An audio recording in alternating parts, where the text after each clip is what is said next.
con đã ba thông sạc vì chín pin phần năng ấy nên non tận hình về châu tiêuของphố nó ở chỗ đấy nhầm hôm sau cắt ba tôi hồi thơ mấy ông lại đọc luôn ở húi hót chanh đó vì hót tao bây giờ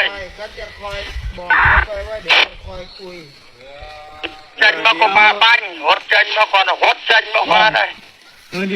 hót chanh mà lên than đó ba đây ba ok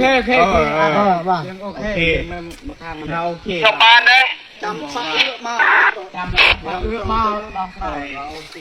mà lơ nè tao cái này tập trong ban đấy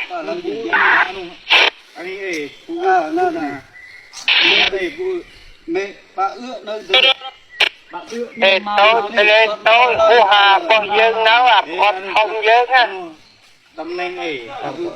nó bảo khu hà con không cho môi sợi nó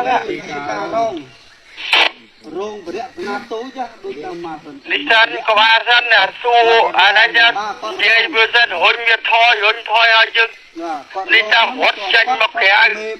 hốt chân mà đi hay bắt có ba bạn còn hốt chân trôi lên than đấy hốt Việt Nam với vậy hốt với vậy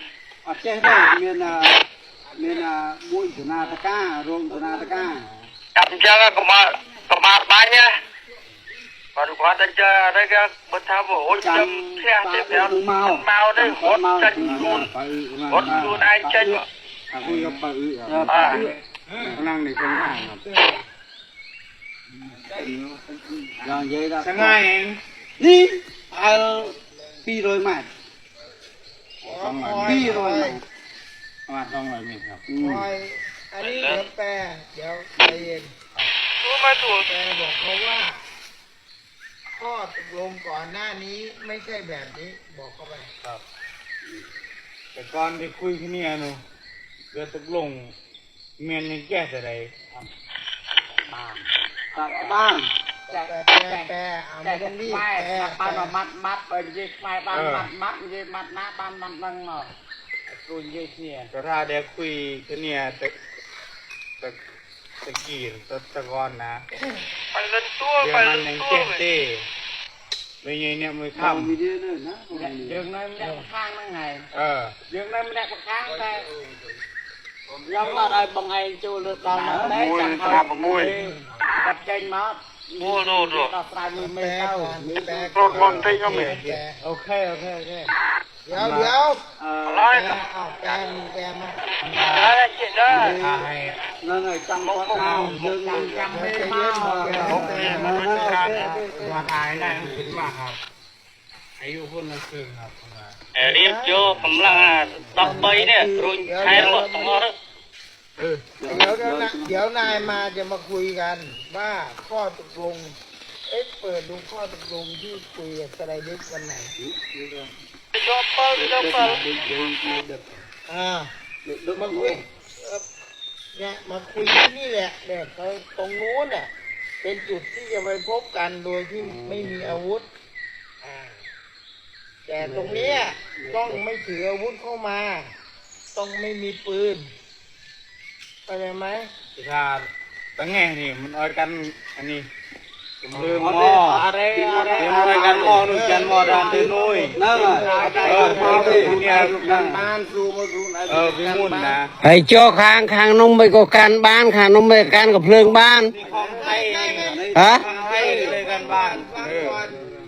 ฟังก่อน เยี่ยมกันได้เขียมตา ฝั่งนี้เนี่ย เขียมกันได้เขียมไหม นี้เดี๋ยวแปล บอกยืนกันเรื่องหม้อบ้านดีด้วย ได้แค่ เรื่อง นี้ ทั้งแน่ น่าจะใจเบาไงไหม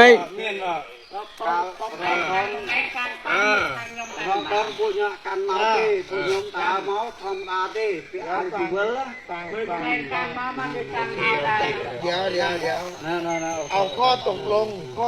ตรองครูไอ้เมียกับเพลิงไม่ได้มาตรองขมายไม่การบ้านใจเบาลูกไอ้ไหม กัมพูชาจะถือได้ตรงนู้นแล้วก็จากนี้ไปเนี่ยไม่มีอาวุธจากเนี้ย ไม่มีอาวุธไม่ได้ถือมาแบบนี้เข้าใจไหม กีฬาของไทยหนูกันมาแล้วเนี่ยปฏิของพ่อแม่หนู ตรงไปตรง นู่ นู้ น น มันร้องกันเรื่องหมอบ้านปฏิ ตรงนี้แต่ใครจะไม่เอาอาวุธเข้าไป ខ្ញុំយល់ហើយតែអញ្ចឹងណាប៉ុន្តែថាបើខ្ញុំកាន់ក៏เอาមកបានខាងនោះក៏เอาមកបានដែរ โอเคจำ បាទយើងមកគឺថាមកលក្ខណៈថាអត់ จำเนี่ยทางน้องหมอ ណែណែ เอาคุยกันเนี่ย ណែណែ มาถ่ายคน ណែណែ ขนาดมุยขนาดมุย มาอย่างสีทาเด้อ ได้แล้วกินตอนจัดเหมาะบ้าง บ้านหน้าไอ้หนูเหนื่อยหนู ลายลางตัวเลิกตัวบอกไหมเนี่ยรีบกระทำ មកទៅមកមក เจอดอย ណែជិតហើយនេះអត់នេះហើយ100ម៉ែត្រ100ម៉ែត្រ บ้างเลย หลังกิโล ง่ายថតថតទៅមក ยีรถไอ้หมอบ่ ណាដើរមកជើង เดินมาโอเคคอยตลอดคือที่ไทยถืออาวุธรถเก๋งตกลงกันว่าไทยถืออาวุธเลยข้ามไปนี้ไป ตอนเจ็ดกลางรถมาเนี่ยอ๋อมา เรื่องหมอไทยนี่เดียงนอกเนาะนะ จะไม่เอาอาวุธไป តាមនិយាយថាហ្នឹងហើយអូខេ แต่เนี่ยมีนอก ខាងនោះ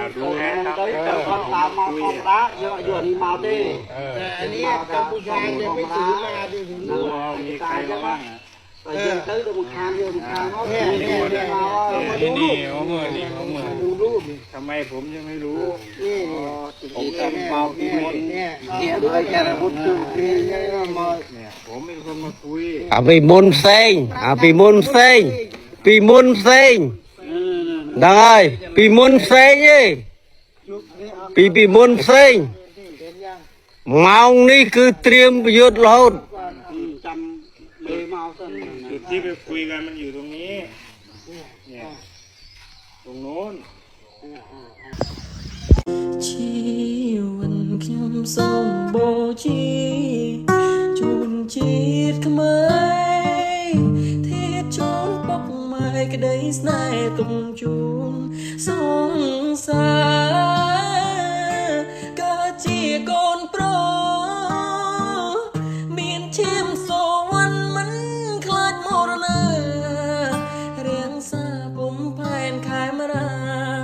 ផផសង្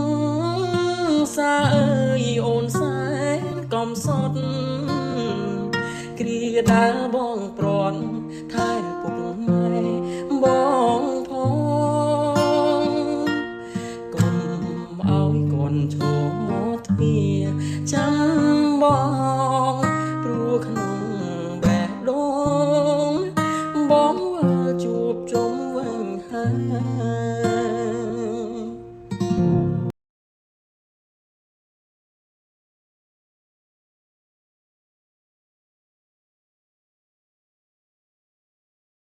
មួយពីអ្នកប្រហែងស្អីតែឆ្លងកាត់នំហូរចាក់បានកណោថតនេះកម្មភាពយងក្រងនេះយងក្រងវាតាត់អើងក្រាក់យងក្រង បន្តិចចាំមើលតតិចទៀតនោះច្បុកនោះច្បុកធំក្រោមចាំមើលការភាពតឲ្យយកឲ្យចូលមកផងមកវាយ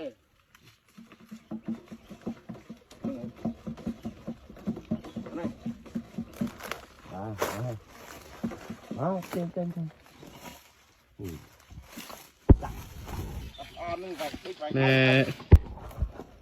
មើល